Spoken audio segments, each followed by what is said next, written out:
हरि ओम पिलाने तुम समस्त को यही दशम मानसांक संख्या समाधान कालांश को समस्त को स्वागत।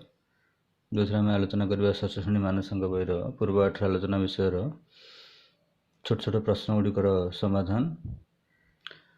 तो चलो पिला समय नष्ट नक आम आउ सेमती किसी प्रश्न समाधान पर चेष्टा करवा।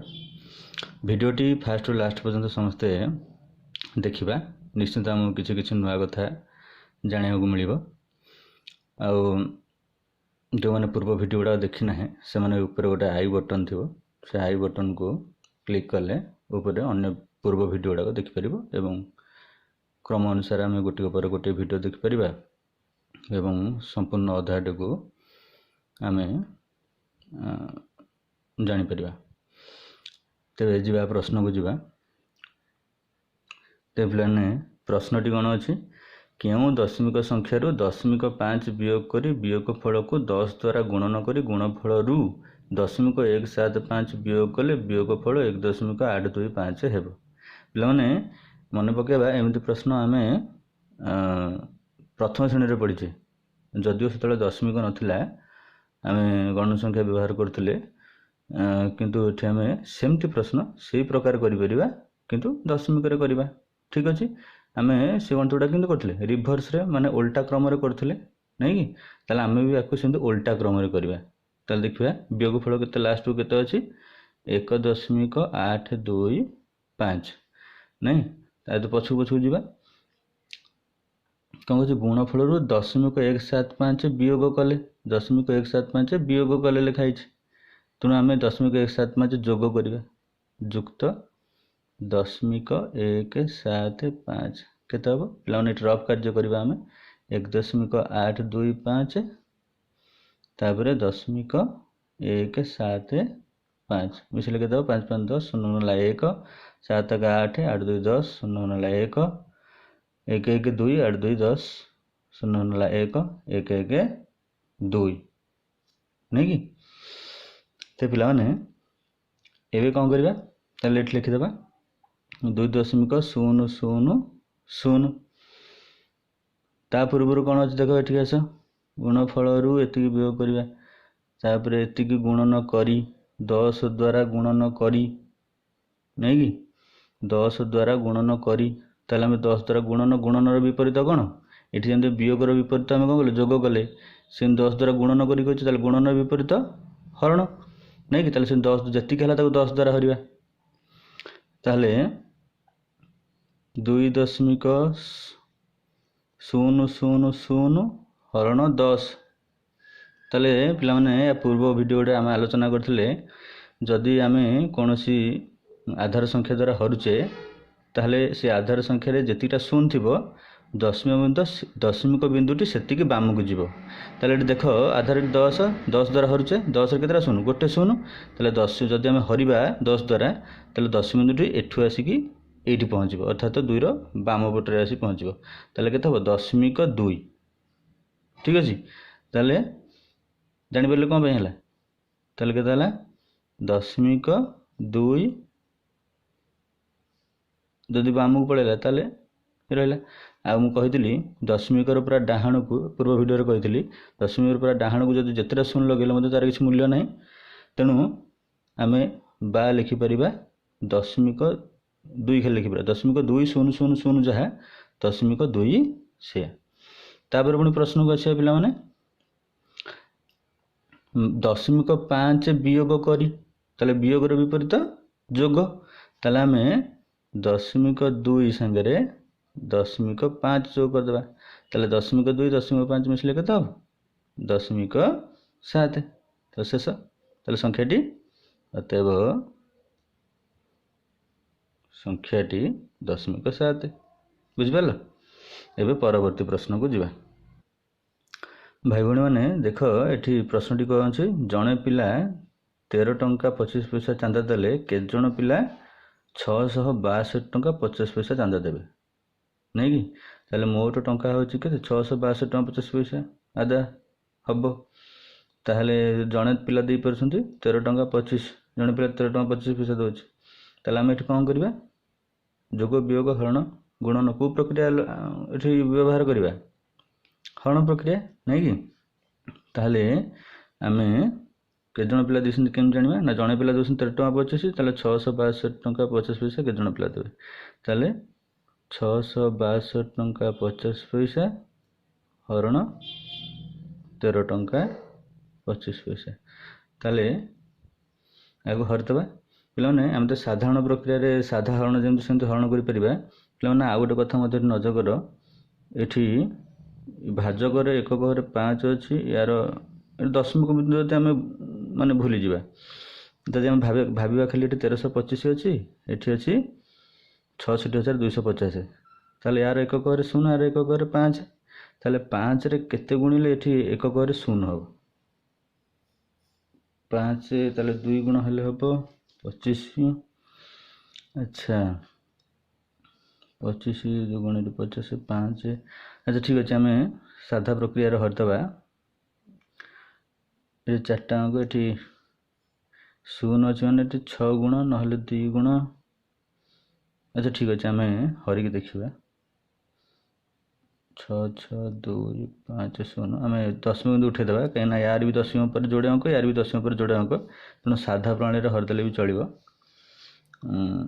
लगते 1325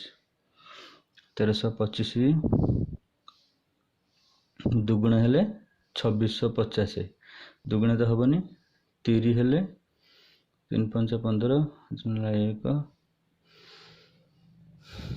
6 7 हवनी 4 4 5 20 0 गुणला 2 4 गुणा 2 10 0 गुणला 1 3 12 1 13 हवनी 5 5 5 25 25 5 तो होची एटे देखा 1325 5 5 5 25 5 2 2 5 10 2 12 2 गुणला 1 5 3 15 1 16 6 गुणला 1 5 5 1 6 ठीक अछि पिला माने चले चला ऊपर लिख दोची भागफलटा 1325 5 6 6 2 5 एताले 6625 6625 गले 0 ओलेला 0 तला 0 ताले उत्तर के दला 50 ताले के जण पिला देबे 50 जण पिला देबे नै कि ठीक अछि ए परवर्ती प्रश्न को जिबा तो पिला माने प्रश्नटी देखिबा कोन देजी तुम विद्यालय रे छात्र संख्या गत वर्ष 10 शतकड़ा बढ़िला चलित वर्ष मध्ये 10 शतकड़ा बढ़िला एही 2 वर्ष रे तुम विद्यालय रे छात्र संख्या शतकड़ा केते बढ़िला तमे पिला माने देखो केते वर्ष बढ़ी छि एठी एही 2 वर्ष रे माने 2 वर्ष बढ़ी छि केते लेखा बढ़ी छि 10 शतकड़ा लेखा बढ़ी छि गत वर्ष 10 शतकड़ा बढ़िथिला चलित वर्ष मध्ये बा एही वर्ष मध्ये 10 शतकड़ा बढ़ी छि तबे मन कर नबा मन कर विद्यालय रे छात्र संख्या थिले केते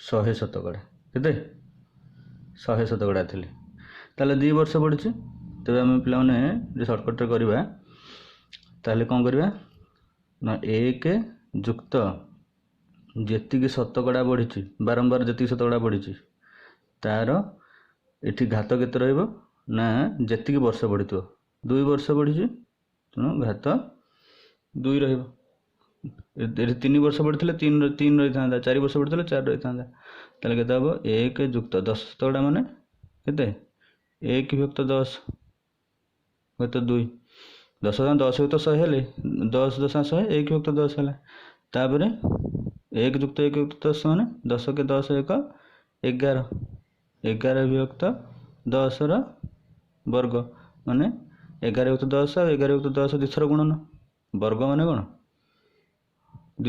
दिथर गुणन 11 युक्त 10 गुणन 11 युक्त 10 ताले 11 10 11 10 के दल 11 को 11 गुणले 121 आ 10 10 गुणले 100 121 100 माने केते 121 शतकड़ा ताले थिले 100 शतकड़ा हेले 2 वर्ष रे 121 शतकड़ा ताले के शतकड़ा बढ़िले ताले शतकड़ा वृद्धि समान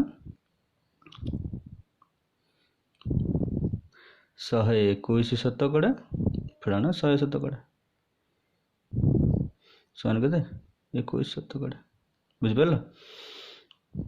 ଏବେ ପରବର୍ତ୍ତୀ ପ୍ରଶ୍ନକୁ ଯିବା। ଆଉ ଯେଉଁମାନେ ନ ଜାଣିପାରିଲେ ଆଉ ଥରେ ଭିଡ଼ିଓକୁ ବ୍ୟାକ୍ କରିକି ମଧ୍ୟ ଆଉ ଥରେ ଦେଖିପାରିବ, ବୁଝିପାରିବ। ତ ପିଲାମାନେ ପ୍ରଶ୍ନଟିକୁ ଦେଖିବା। ଗୋଟିଏ ଆୟତକ୍ଷେତ୍ରର ଦୈର୍ଘ୍ୟକୁ 3 ଗୁଣ କରାହେଲା। ଦୈର୍ଘ୍ୟକୁ 3 ଗୁଣ କରାହେଲା କରିକି ଓସାରକୁ 1/3 ଦ୍ୱାରା ଭାଗ କରାହେଲା। କାହା ଦ୍ୱାରା? 1/3 ଦ୍ୱାରା ଭାଗ କରାହେଲା। ତାହେଲେ କ୍ଷେତ୍ରଫଳ କେତେ ବଢ଼ିଲା କି କମିଲା? ପିଲାମାନେ ଆୟତକ୍ଷେତ୍ରର କ୍ଷେତ୍ରଫଳ ଆମେ ଜାଣିଛେ। ଆୟତକ୍ଷେତ୍ରର କ୍ଷେତ୍ରଫଳ ସୂତ୍ର ମାନେ ଦୈର୍ଘ୍ୟ ଗୁଣନ ପ୍ରସ୍ଥ ବର୍ଗ ଏକକ, ନାଇଁ କି? କ୍ଷେତ୍ରଫଳ ହେଲେ ବର୍ଗ ଆମେ ଲଗେଇବା, ବର୍ଗ ଏକକ। ତାହେଲେ ସେ ପ୍ରଶ୍ନ ଅନୁସାରେ ତାହେଲେ କ'ଣ ହେଲା? କ୍ଷେତ୍ରଫଳ ଦୈର୍ଘ୍ୟକୁ 3 ଗୁଣ କରାହେଇଗଲା। ତାହେଲେ ଦୈର୍ଘ୍ୟ ଗୁଣନ 3 ଗୁଣନ ପ୍ରସ୍ଥ କ'ଣ କରାହେଇଗଲା? 1/3 ଦ୍ୱାରା ଭାଗ କରାହେଇଗଲା ହରଣ 1/3। ତାହେଲେ ଦୈର୍ଘ୍ୟ ଗୁଣନ 3 ଗୁଣନ ପ୍ରସ୍ଥ ଗୁଣନ ହରଣଟାକୁ ଗୁଣନ କରିଦେଲେ ତ କେତେ ହେଇଯିବ? 3/1 ବା 3। ତାହେଲେ ଦୈର୍ଘ୍ୟ 3 ଗୁଣ ହେଇଗଲା, ପ୍ରସ୍ଥ ବି 3 ଗୁଣ ହେଇଗଲା। ତାହେଲେ ଦୈର୍ଘ୍ୟ ଗୁଣନ ପ୍ରସ୍ଥ ଗୁଣନ 3 9। ତାହେଲେ ଦେଖ ପିଲାମାନେ ଏଠି ଆଉ ହରଣ 1 ଯାହା ଲେଖିବା ଯା ନ ଲେଖିବା ସେ 3/1 ଯାହା 3 ସେ। ତାହେଲେ 3 9/1 ବା ଖାଲି 9। ତାହେଲେ ଦୈର୍ଘ୍ୟ ପ୍ରସ୍ଥର କେତେ ଗୁଣ ହେଇଗଲା? ପ୍ରଶ୍ନ ଅନୁସାରେ ଦୈର୍ଘ୍ୟ ପ୍ରସ୍ଥର 9 ଗୁଣ ହେଇଗଲା, ନାଇଁ କି? ତାହେଲେ ଏଠି ବଢ଼ିଲା ନା କମିଲା? ବଢ଼ିଲା। ତାହେଲେ କେତେ ଗୁଣ ବଢ଼ିଗଲା? 9 ଗୁଣ ବଢ଼ିଗଲା। ତାହେଲେ ଅତଏବ ସେ ପଚାରିଛି କ'ଣ? କେତେ ବଢ଼ିଲା କି କମିଲା କ୍ଷେତ୍ରଫଳଟି? ଆଉ କ'ଣ ଲେଖିବା? କ୍ଷେତ୍ରଫଳଟି 9 ଗୁଣ ବୃଦ୍ଧି ପାଇଲା। 9 ଗୁଣ ହେଲା।